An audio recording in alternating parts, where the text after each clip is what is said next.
I mean, because of his deal, that kind of stopped all of that. But you know, I'm telling you this: the songs that we done, they gonna mysteriously come out. What he did, like, it didn't bother me at all. You know, I mean, I know he got some slack from some fans or whatever, but I mean, ultimately, he got to take care of his family and do whatever is best for him. But you know, it was a lot of time and effort that went into the song. So, like I said, they gonna mysteriously come out.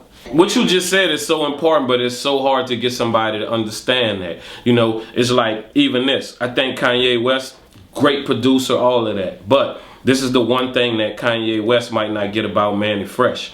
I'm better at being in a studio with somebody than sending them beats. That's just not really my thing. Like, you know what I'm saying? But everybody's so used to that, that's the standard. I'm more of like, hey, dude, let me get in the studio and let's see what we come up with. Yeah, I've been knowing him before he even actually had a deal. You know, he actually came to Cash Money looking for a deal, and I've been knowing him since then. So, were you guys working together back then, or you just kind of started around? Nah, it's a funny story, and he even tell it.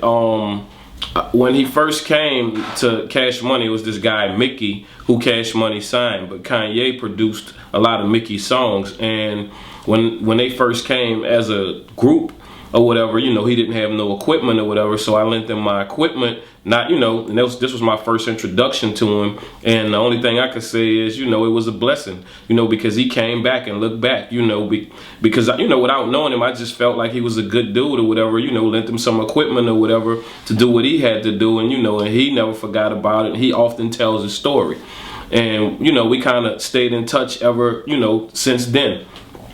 Do you think Kanye was as good back then as he is now, or have you seen some of the progression on time? Oh yeah, you know what I'm saying? It's hard to have a long career in this if you're not good. Like, as long as Kanye's been around and where he came from and where he is right now, that right there says that, you know, he's one of the greats. It's kind of hit or miss with this, especially right now. You here for one day and then you gone. Like, you know what I'm saying? We might, to make a long story short, we might have already seen the greats of hip hop. You know, will it ever be, you know, anything else like that? I don't know. The super producers definitely dead. Like, you know what I'm saying? It's no more super producers. Let's just say that. Well, you know what's interesting is that I was thinking about this the other day. Like, you can name a lot of rappers with long careers now. Yeah. You can't really name a lot of producers with careers like that. Exactly. It's a small handful. Exactly. You know what I'm saying? And the thing about it is, you know, budgets change and people got cheap or whatever and all of that, and that kind of forced a lot of the so-called super producers or whatever out of it, you know, and things, you got apps now that do everything. You got songs that you could buy on the internet for dirt cheap or whatever and all of that. So nobody really gets produced no more. It's just the microwave age where everything is the shortcut.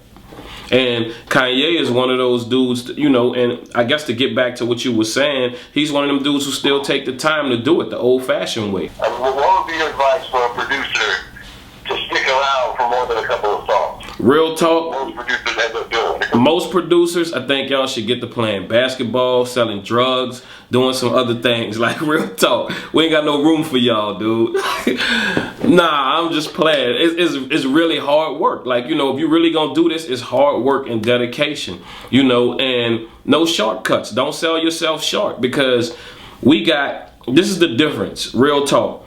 And the era, like if you saying like the Mannie Fresh, the Kanye West, or the Neptunes or whatever, we was forced to be businessmen as well as producers. Now you got these young kids that don't have really no business sense. They just giving away music. And what that did was just made all the prices of whatever we do, you know, it turned a black business that was mainly 100%, you know, black owned, you know, besides Scott Storch or whoever, you know what I'm saying? But this was our thing, like, you know what I'm saying? And we had some young cats that came along with no business sense, and they just killed it.